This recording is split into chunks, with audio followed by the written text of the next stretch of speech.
ज्योति सिंह लड़ेंगी अकेले चुनाव। जी हां दोस्तों, आप लोग एकदम बिल्कुल सही खबर सुन रहे हैं और आप लोग देख रहे हैं भोजपुरी एक्सप्रेस तक न्यूज, जो कि आपको हमारे चैनल से सही और ताजी खबर सुनाई जाती है। आपको बता दें, पावर स्टार पवन सिंह की धर्मपत्नी यानी कि ज्योति सिंह एक बार फिर चुनाव लड़ने वाली है। हालांकि अगली बार पवन सिंह ने चुनाव लड़ा था, इस बार ज्योति सिंह चुनाव लड़ने वाली हैं, क्योंकि मीडिया रिपोर्ट के अनुसार ज्योति सिंह ने एक बयान दिया है कि वो चुनाव लड़ेंगी और जरूर से लड़ेंगी। और किस जगह से लड़ेंगी इसके बारे में अभी कोई भी अपडेट सामने नहीं आई है। और रही बात अगर पावर स्टार पवन सिंह के साथ लड़ने की, तो ऐसा कोई भी अपडेट सामने नहीं आया है। हालांकि इन दोनों लोग के बीच विवाद है और देखना अब यह है कि क्या पावर स्टार पवन सिंह ज्योति सिंह के साथ सपोर्ट में खड़े होंगे या नहीं खड़े होंगे। हालांकि खबर यही आ रही है कि ज्योति सिंह अब अकेले चुनाव लड़ेंगी और कहां से लड़ेंगी इसके बारे में अभी कोई भी अपडेट सामने नहीं आई है। और कोई भी अपडेट आती है तो आपको हमारे चैनल से जरूर बताई जाएगी। हालांकि अब देखना यह है कि क्या पावर स्टार पवन सिंह भी कहीं से चुनाव लड़ने वाले हैं या ज्योति सिंह का खुलेआम सपोर्ट करने वाले हैं। और बहुत जल्दी इसके बारे में आप लोग को पता चलने वाला है, बहुत ही बड़ी खबर लीक होने वाली है। तो फटाफट से आप लोग इस वीडियो को लाइक करके ऐसी तमाम खबरें सुनने के लिए इस चैनल को सब्सक्राइब करके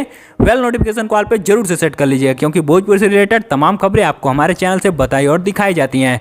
तो हमारी वीडियो लास्ट तक देखने के लिए बहुत बहुत धन्यवाद। मिलते हैं फिर से किसी को नए धमाकेदार वीडियो के साथ। तो तब तक के लिए जय हिंद, जय भारत, वंदे मातरम।